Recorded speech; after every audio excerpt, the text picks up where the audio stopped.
How to win the pin. Many times in your racing career, you'll find race committees have favored the port end of the line. The more the line is skewed, the more of a lead the boat at the pin will have once the starting gun goes off. This video shows 3 examples of boats winning the pin. The first 2 minutes of the video is a beautiful example of Bill Henson's JPK 45 Cyrene winning the favored end of the start of the 2023 Cape Naturalist race. At 100 seconds before the start, Cyrene passes behind the committee boat on starboard. During the next 20 seconds, the green boat bears off to drive around.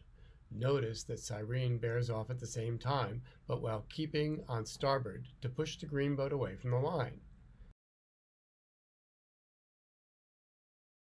At 75 seconds before the start, Cyrene tightens up and luffs down the line, making sure she only has the minimal speed necessary to keep all the other boats from getting a leeward overlap. As long as she keeps clear ahead, no other boat can luff her over the line.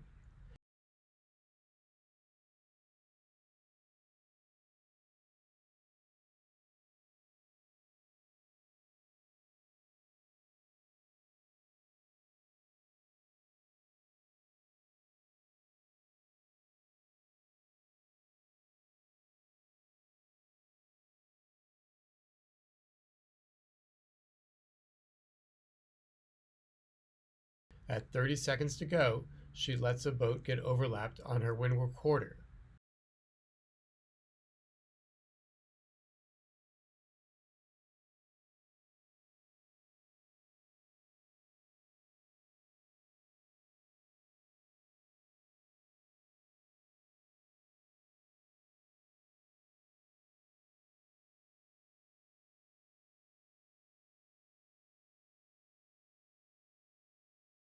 This is no problem.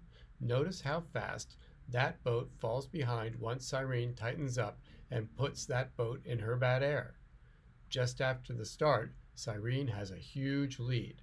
Thank you, Lindsay Priest, for this video showing the IRC's start of the 2023 200-mile Cape Naturalist and Return race that started and finished off of Fremantle, Western Australia.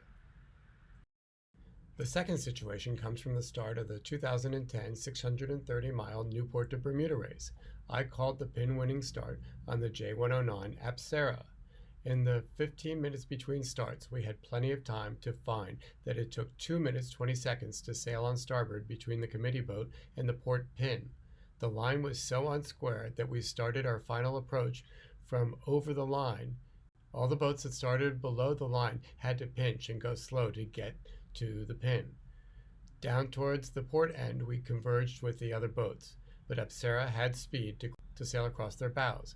Joe Mealy's dark blue Swan 44 Triple Lindy worked hard to get an overlap in order to hook us, but they could not. As the photo shows, we timed our start perfectly without a second to spare. As a result, we started the 630-mile race first in class, which was a high note for our team. The port tack start is another way to win the pin. It works when the starting line is skewed enough that a port tacker can cross the whole fleet attempting to start on starboard, as this video clip shows of the Plateau 25 Ripple during a Thursday night race 2 years ago. In most club racing fleets, starting on starboard is too ingrained in most racers' minds. When I realize that the pin is that favored, I don't do any practice runs to keep from tipping off the rest of the fleet.